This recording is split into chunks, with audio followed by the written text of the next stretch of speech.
রাজ্য রাজনীতিতে এখন সবচেয়ে বেশি চর্চিত বিষয় আরজি কর হাসপাতাল কাণ্ড। এখন এই ঘটনার তদন্ত করছে সিবিআই। মাঝে কেটে গিয়েছে 17 দিন। এই কদিনে তদন্তে নানা বাঁক এসেছে। আরজি কর হাসপাতালে টাকা খরচ করতে পারলে পছন্দমতো বদলি পাওয়া যেত বলে অভিযোগ। বদলির নামে বিপুল টাকা তোলা হয়েছে বলে তথ্য হাতে এসেছে সিবিআই অফিসারদের। আর তারপরেই সিবিআই স্ক্যানারে এক মহিলা স্বাস্থ্যকর্তার নাম উঠে আসতে শুরু করেছে। তবে সেই নাম এখনও প্রকাশ্যে আনেনি সিবিআই। তবে এই মহিলা স্বাস্থ্যকর্তা অধ্যক্ষ সন্দীপ ঘোষের অঙ্গুলি হেলনে কাজ করতেন, এমন তথ্যই পেয়েছে সিবিআই। সন্দীপ ঘোষের মদতেই এই বদলি হতো। তবে বদলি করিয়ে কেমন করে টাকা ভাগ করা হতো সেই তথ্য জানার চেষ্টা করছে সিবিআই। এইসবই দুর্নীতির টাকা বলে তথ্য পেয়েছে সিবিআই সূত্রের খবর। সিবিআই এই বিষয়ে এগিয়ে যদি দেখে বড় টাকার দুর্নীতি রয়েছে তাহলে তা এনফোর্সমেন্ট ডিরেক্টরেটের হাতে তুলে দিতে পারে।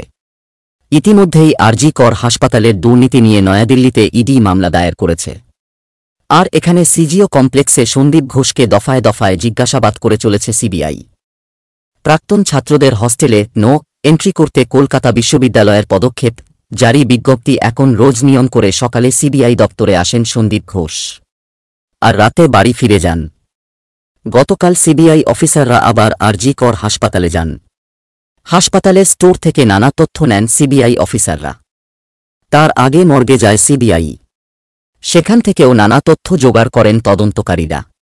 পাশাপাশি আরজি কর হাসপাতালের স্টোরের কম্পিউটার থেকে নানা তথ্য জোগাড় করেন তাঁরা। সেখান থেকে দাম সংক্রান্ত বেশ কিছু বিষয় নোট করেন বলে জানা গিয়েছে। বায়োমেডিক্যাল বর্জ্য পাচার নিয়েও তথ্য জানার চেষ্টা করেন সিবিআই অফিসাররা। সিবিআই সূত্রে খবর, শিক্ষক নিয়োগ দুর্নীতির মামলার তদন্ত করতে নেমে বদলির বিনিময়ে বিপুল টাকা তোলার হদিশ মিলেছিল। এবারও তেমন তথ্য মিলেছে। বদলির নামে টাকা তোলা হয়েছে, তবে বাড়ির কাছে পোস্টিং পাইয়ে দিতে টাকা তোলা হতো বলে তথ্য হাতে এসেছে অফিসারদের।